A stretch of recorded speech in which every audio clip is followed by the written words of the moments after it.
Lured for love, caged for cash. How an 80-year-old American seeking love was kidnapped in Ghana by a Nigerian gang. This article is from Joy Online, written by IGBO, dated 26th December 2024. I got scammed big time, and it hurts. It hurts financially and hurts emotionally. A Westfield woman says it wasn't love, it was a perfect illusion. That illusion turned out to be a sophisticated scam. Tonight she's sharing her story in the hopes of protecting others. Romance scams are skyrocketing. A Westfield woman says money isn't the only thing she lost. Pat Bright Cruz became a widow in 2020. And I was very lonely after that. Using a dating website, the Westfield woman met her match, a man named Lewis.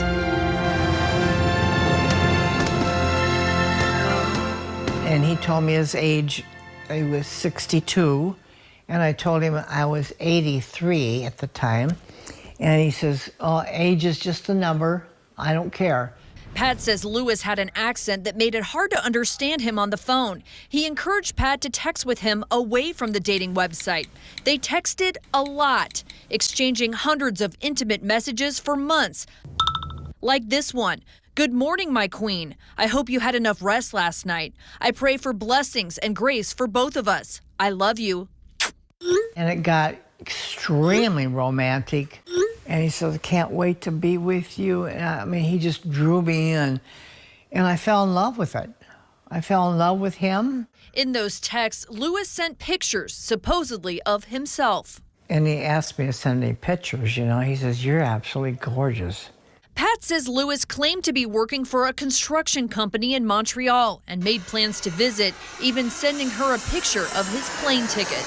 And he says, "We'll probably spend 24 hours in bed." I said, "Now let me know when you arrive so I can come pick you up." And he never did. Over the course of 6 months, Lewis convinced Pat to send him 5 checks to help with his business. Money she thought was going to her lover, instead pocketed by scammers. $98,547. What was this like emotionally? I was heartbroken. Hi everyone, welcome to Amok Observer. A quick disclaimer here. The clip I just shared is not the woman who was kidnapped in Ghana. That is not Diana Nelson. I played the clip because of the similarities. Both women are in their 80s. Both were involved in romance scams. And with Diana Nelson, there was kidnapping involved as well by the Nigerians who tricked her into coming to Ghana. To be perfectly honest, when this story came out last year, most of what I heard were AI-generated narrations or narratives. So I thought it was a fake story for some reason. I didn't delve deeply into it because, not to be ageist here, but for some reason when I heard an 80-year-old had been kidnapped, had come from the US, it just wasn't making it, something was not gelling for me. So yeah, I thought it was a fake story, but come to find out, there have been new updates that just came out on Wednesday, the 26th of February, and that's why the story has come up again. So I took a second look at it, and lo and behold, it's a factual story. So there's this article I'm going to share, and then we'll delve into it. Diana Christine Nelson, born November 23rd, 1994, which will make her 81 years old this year in November. And while she was on Facebook, met a man she believed was the American actor Mark Harmon. His real name, however, is Emmanuel Adeboye, a Nigerian. He requested friendship and soon chatted his way into Diana's heart. So enduring were the chats. And I've kind of paraphrased in some sections. I'm not reading it word for word because it's kind of a long article. So I've paraphrased or summarized some part of it. So it's not word for word. Anyway, so enduring were the chats, or so engaging were chats that her online engagement could not escape the attention of her son Blake Medina, who warned her it was all a scam. Diana put a halt to it for a while, but in June 2024 had resumed the chats. The pair continued their romance, culminating upon the insistence of Adeboye in Diana traveling to Ghana on November 22nd. To Ghana, not Nigeria. Notice that? To Ghana, not Nigeria. And when we talk, they'll come and spout and spew. Oh, yeah. Lord have mercy. Adeboye had sent her the image of a fake $25,000 check, which supposedly would finance their romance in Ghana. These are the smart ones, quote unquote, smart and hardworking. Adeboye then convinced Diana to do a reverse mortgage on her home. And for that, she obtained $15,000, some of which she used to acquire a passport and finance her trip to Ghana. Although Adeboye had promised to pick her up at the airport, it was an Esther who showed up. Partners in crime. There's another article where Adeboye is a 28-year-old trader, quote unquote trader, and this Esther is a beautician. Yeah, always have fronts, but behind the scenes, then they'll come and call you in your country that you are jealous, envious, lazy. What they cannot do in Nigeria, they want to do on foreign land, and be supported and accommodated. The nerve and temerity and audacity. So the story continues. It's kind of a long one. As I said, it's a long article. And that's why I think most of it was AI generated, which gave it a kind of feel that it was a made-up story. Because I saw a whole lot of Nigerians, it's AI, it's not true. It's not, it can't be true. You know Ghanaians are always framing us. Yeah, right. Diana and Esther were chauffeured to a quote-unquote penthouse in Tema. To quote-unquote a penthouse in Tema. You can't make this stuff up. Which is near Accra. Those who live in Ghana know. Or within the greater Accra region. That penthouse was to be her prison, or was to become Diana's prison. Adeboye, aka Mark Harmon, the actor, American actor, never showed up, but instead communicated with her via phone. Soon after, Diana was stripped of her phones, tablets, gadgets, as well as all of her cash. Occasionally, if she was taken out, it would be in the company of a couple of men and Esther. Some of these women, yep, it gives it a facade of innocence and, nothing happening. Because people won't look too hard when there's a female accompanying them. Anyway, where was I? If she was taken out, it would be in the company of a couple of men and Esther, and not allowed to interact with anyone. Medina, remember him? That's Blake Medina, Diana's son. Last saw his mom on November 16th. So that was 6 days before she flew to Ghana, and was unaware she had traveled. On November 30th, he discovered that his mom's house was listed for sale online. See how the systems work somewhat? So that kind of alerted him something was wrong.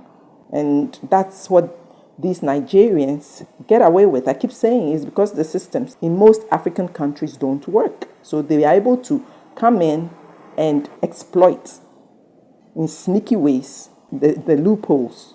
And then when you call them out, they have the nerve to get offended. And fake screech xenophobia. So anyway, on November 30th, he discovered that his mom's house was listed for sale online. He went to check on her and discovered she was nowhere to be found and had traveled to Ghana. He began trying to get hold of her via text until December 2nd, when he finally received a call from her and she handed the phone over to Adeboye, her kidnapper. Greedy, selfish kidnapper. Like, how are you even going to look at an 80-year-old and disrespect them in this way? Not on your own land. You travel to a foreign country and do whatever. Absolutely disgusting behavior. No conscience. So long as there's money involved, any which way to get it. It's insane. Diana had apparently tried to raise funds while in isolation and held against her will in Ghana, in Tema. But I'll read another article too where I think she was moved around a bit. But this one was more of an insightful one and more detailed. So I decided to go with this one. But I think I'll read excerpts of the other one too. Diana had apparently tried to raise funds or monies from other family members, claiming she was being held against her will and not free to leave. So I'm sure she was kind of ashamed of reaching out to her son before this, but she had been reaching out to other family members. Adeboye, who at this point had assumed a French accent, you can't make these things up, had assumed a French accent, told Medina that his mom and Mark Harmon, who was the supposed partner or boyfriend that she traveled to Ghana to meet, had been detained in Ghana while attempting to go to Cape Town in South Africa. Look, someone tell me why Nigerians have this fixation. If it's not Ghana, it's South Africa. Like, it's sickening. Why not headed to Nigeria with the so-called diamonds and gold? Why not? Why Cape Town? If it's not Ghana, it's South Africa. Why not Nigeria? Where was I? Had been detained. So his mom and Mark Harmon had been detained in Ghana while attempting to go to Cape Town, South Africa with undeclared gold and diamonds. I guess this is the smartness they use to fabricate tall tales. Ridiculous. He claimed that Diana Nelson was rescued by Harmon's friends, but Harmon remained incarcerated in Ghana, hence the need for $150,000. They call amounts of money as if they've worked for that kind of money. Easy come, easy go, right? When you steal, pilfer, kidnap, human traffic, it's easy to mention these kind of amounts that they've never seen in their lives before. Adeboye instructed him to sell his mother's house to raise the funds, which Medina said wouldn't be possible without his mother's physical presence in the United States to sign the required paperwork. Not long after this, a realtor appeared to want to sell Diana's house in Crestline, California, claiming to have been hired to sell the property. He was arrested briefly, but then released since it appeared that he was not involved in any way, shape, or form in the scam. I think they had just contacted a realtor in the US wanting him to proceed with the sale. At this point, the son realized things were getting out of hand. After trying to negotiate for the mom's freedom, Medina finally reported the matter to the San Bernardino County Sheriff's Department, who contacted the FBI. The FBI, in turn, linked up with the Ghana police, and a plot was devised to ensnare, to entrap these amateurish kidnappers. So anyway, a plot was devised and Diana's credit card was recharged. So of course they had emptied the credit card. So more money was put on there. And on December 11th, they took the bait and the first withdrawal was made, which then led to the capture of Adeboye and Esther. So they fell right into the trap.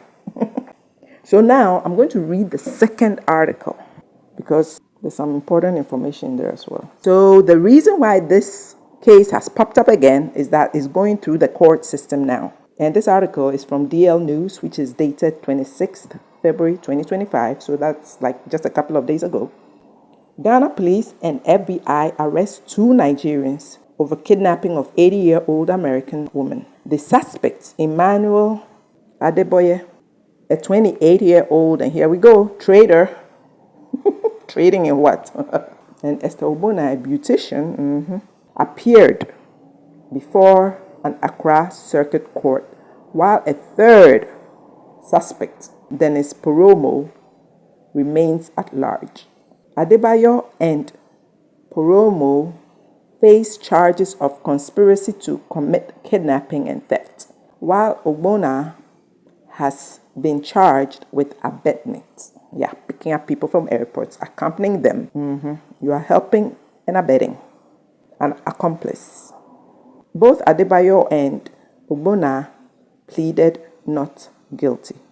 Presided over by Judge Samuel Bright Akwa, the court granted bail to the two. I don't know why they got bail. They should be in jail. They should be held in custody. But anyway, they were granted bail in the sum of 500,000 cedis with two sureties. One surety must be a Nigerian from their community in Ghana, while the other must be Ghanaian.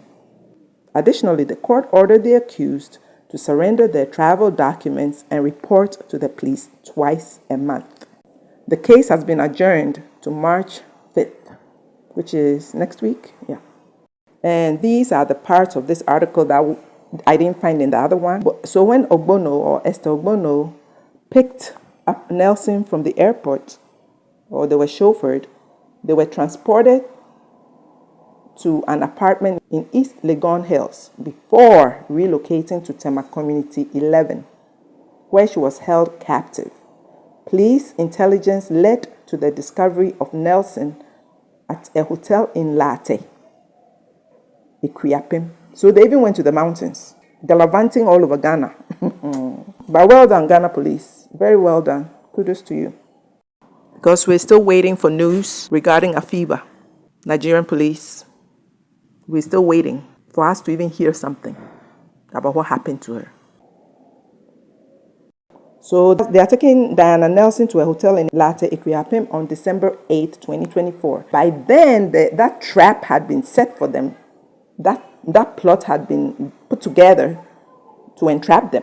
So 3 days later, Adebayo was caught attempting to withdraw money from the victim's U.S. bank account using her ATM. This time they said it's a debit card. The other one said credit card. But anyhow, they were both her cards. Under interrogation, Adebayo led officers to an apartment in Tema Community 11 where Nelson was found traumatized and later taken to a hospital for medical attention. Investigations revealed that Adeboye and Poromo withdrew a total of $15,821.70. So after the reverse mortgage, they were able to draw these funds from Nelson's bank account and demanded $150,000 in ransom from her family. The stolen phones, remember they seized all her gadgets and phones and tablets and whatever, were later sold. After they stole those, they were sold at Kwame Nkrumah Circle in Accra. Authorities recovered 7,000 cedis from the phone sales and 4,000 cedis from ATM withdrawals. However, an iPhone 12 remains missing. The case is ongoing as law enforcement continues to search for the third suspect, Dennis Poromo. And that's why I didn't agree with this bill, the bill that was granted.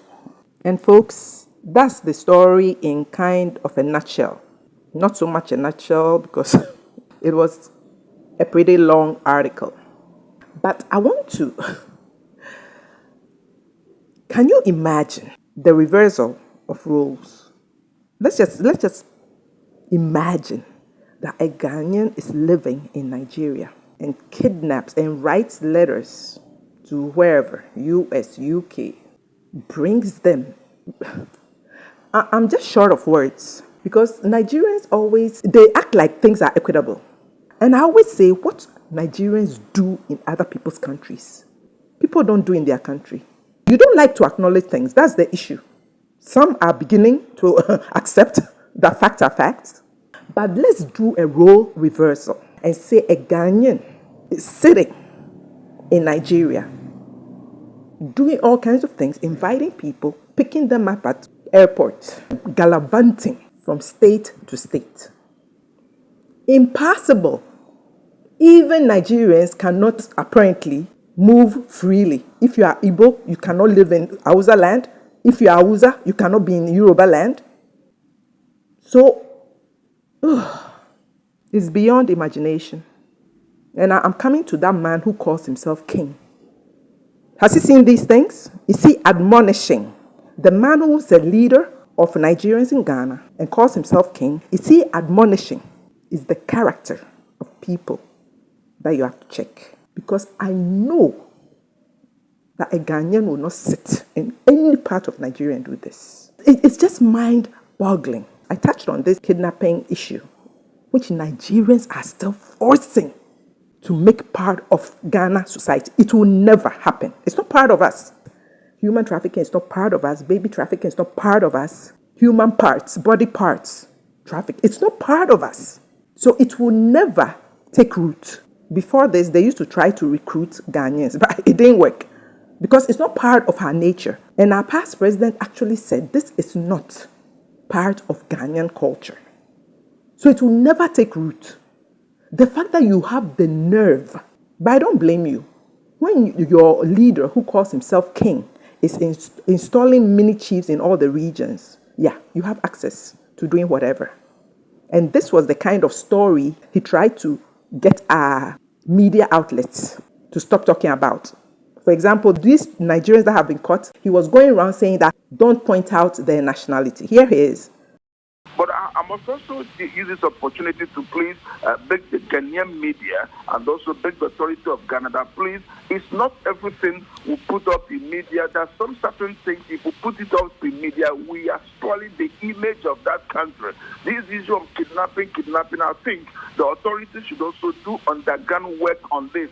From investors in foreign countries, maybe from the Western world, wherever, coming into Ghana for investment, if this issue of insecurity is always announced in television, in social media, it does also put fears to foreigners coming in here, investors, genuine investors coming in here. Why they yes, Your Majesty, thank you for that advice. But then, some way, the Ghanaian media feels like because we're talking about these issues, the Nigerian community wants to use that to gag us. Because if it's any other national, you have been in Ghana for a while. When we're talking about galamsey, we used to do Chinese galamseyers, Chinese this, Chinese that.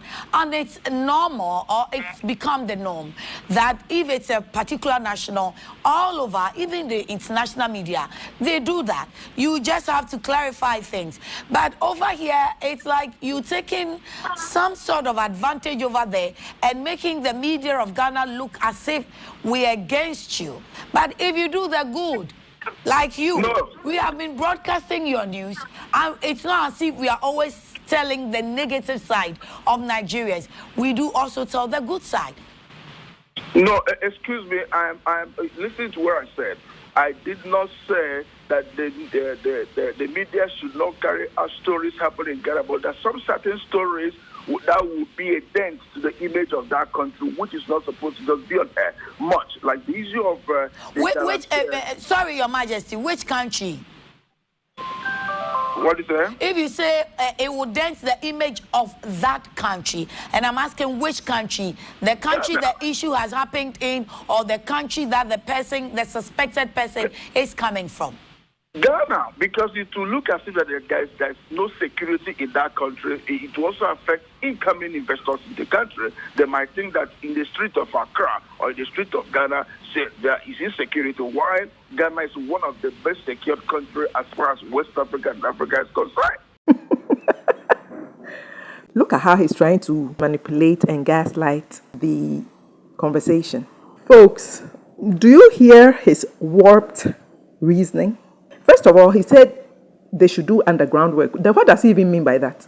But let's come to his trying to deflect the responsibility. So to him, a Nigerian committed a crime in Ghana, but he should not be identified as a Nigerian because investors coming in will blame Ghana for a criminal act of a Nigerian. So it shouldn't be mentioned.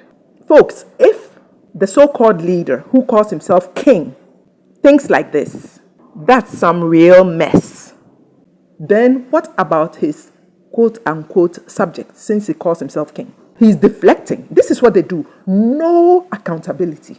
These three people who have kidnapped an American and are attempting to besmirch Ghana's name throughout the world, He wants media outlets, Ghanaian media outlets, not to mention it, because then investors will turn around and blame Ghana for criminal Nigerians. Make this make sense.